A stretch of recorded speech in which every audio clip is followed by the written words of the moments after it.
Assalamualaikum warahmatullahi wabarakatuh.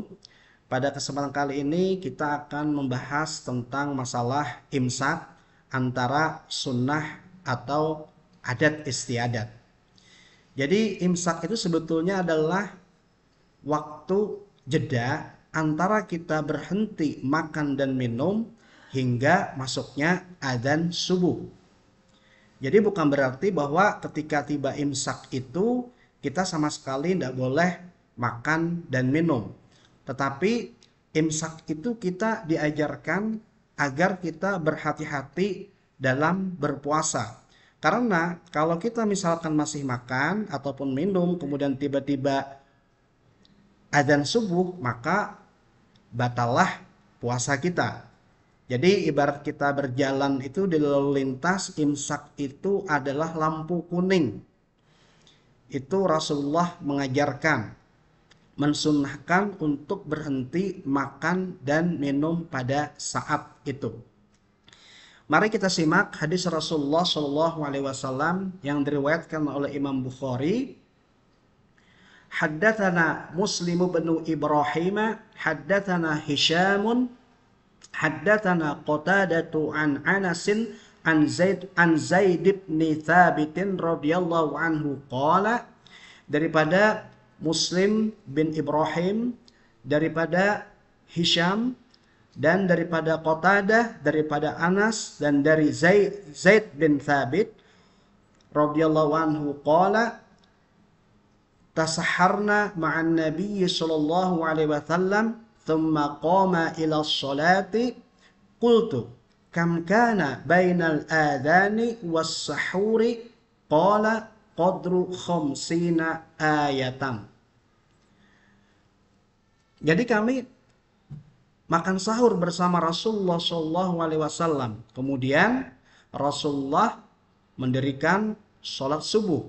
Kemudian kata Anas, aku bertanya, kam kana bainal adani was sahuri qala qadru khamsina ayatan.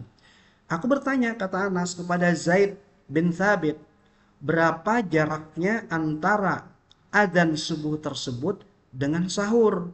Maka berkatalah Zaid bin Thabit, qadru khamsina ayatan. Jadi jarak antara adzan dan sahur itu adalah sekira-kira 50 ayat. Kata Syekh Utsaimin bahwa 50 ayat ini adalah 50 ayat yang tidak terlalu panjang dan tidak terlalu pendek, dibaca sedang saja, dan ini berkisar antara 10 hingga 15 menit. Sehingga ketika waktu imsak tiba, biasa kita diingatkan bahwa waktu subuh akan tiba sekian menit lagi. Jadi pada saat waktu imsak itu sebenarnya kita masih boleh makan dan minum, tetapi sebaiknya berhenti makan dan minum. Takutnya pada saat adzan subuh kita masih makan dan minum, dan itu akan membatalkan puasa kita. Jadi itulah hakikat daripada imsak. Kita sebetulnya mengikuti sunnah Rasulullah SAW. Jadi apa yang telah diajarkan oleh guru-guru kita di Indonesia, ulama-ulama kita, para kiai kita itu sudah benar. Mengikuti sunnah Rasulullah SAW dalam rangka ikhtiyat atau berhati-hati dalam hal ibadah. Kemudian ada yang menyatakan seorang pendai atau beberapa ulama bahwa sebetulnya imsak itu hukumnya bid'ah, sebagaimana yang dijelaskan oleh Imam Ibnu Hajar Al-Asqalani dalam kitab beliau Fathul Bari, Syarah Sahih Bukhari, dengan mengambil ibarat demikian. Ini adalah ibarat yang diambil oleh mereka yang menyatakan bahwa Imam Ibnu Hajar Al-Asqalani membid'ahkan imsak. Minal bid'il munqarati ma uhditha fi hadzal zamani min iqa'il adhani tsani qabla al-fajri binahwi thuluthi sa'atin fi ramadhana.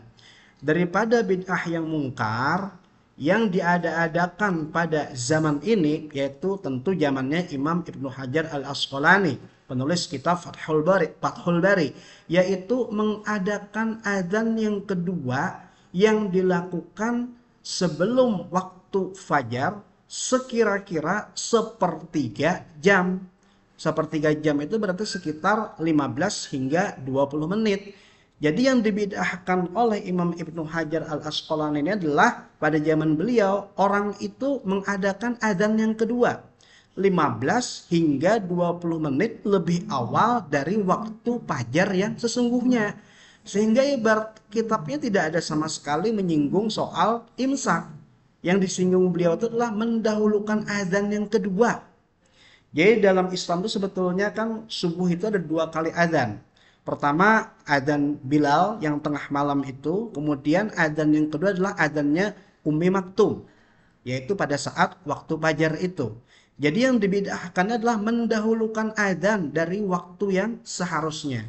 Kemudian apa kata beliau lagi yang sebagian daripada bid'ah yang mungkar pada zaman beliau, yaitu wa itfa'il masabihil lati ju'ilat alamatan li tahrimil akli wasyurbi ala man yuridu siyama sa'man mimman ahdathu annahu lil ihtiyati fil ibadah, yaitu pada zaman Imam Ibnu Hajar Al-Asqalani, yaitu orang mematikan lampu yang dijadikan sebagai tanda bahwa pada saat itu haram makan dan minum bagi mereka yang mau berpuasa dalam rangka untuk ihtiyat tadi, hati-hati dalam beribadah.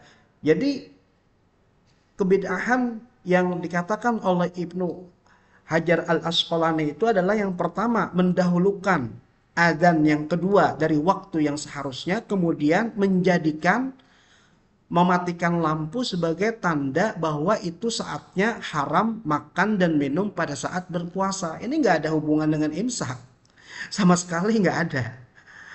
Karena kalau dihubungkan dengan imsak maka akan berlawanan dengan hadis Nabi yang pertama yang saya bacakan tadi, dan itu pun juga dijelaskan oleh Imam Ibnu Hajar Al-Asqalani tentang masalah imsak tadi. Dengan demikian, kalau misalkan sebagian kaum muslimin tidak mau mengerjakan imsak, ya silahkan. Karena itu kan adalah sunnah Rasul, gak ada masalah, tidak berdosa. Hanya saja pada saat adzan dia tidak boleh makan dan minum sama sekali. Tetapi bagi mereka yang tidak setuju dengan imsak, maka sebenarnya bagi yang tidak setuju atau membid'ahkan daripada imsak, maka sebenarnya Anda telah menentang sunnah Rasul. Sunnah Rasul itu ditentang. Nah ini bahaya. Berarti telah menyelisihi sunnah Rasul. Apalagi sampai membid'ahkan, bahaya. Berarti Anda tidak percaya, tidak iman kepada Rasulullah. Bahaya. Kalau tidak mengerjakan tidak ada masalah. Tapi kalau menuduh orang yang melaksanakan imsak itu bid'ah, berarti sama halnya Anda tidak mengikuti sunnah Rasul. Karena ini hadisnya hadis yang diriwayatkan oleh Imam Bukhari. Hadis yang pertama saya bacakan tadi. Demikian, semoga ini menjadi terang benderang tentang masalah imsak. Wassalamualaikum warahmatullahi wabarakatuh.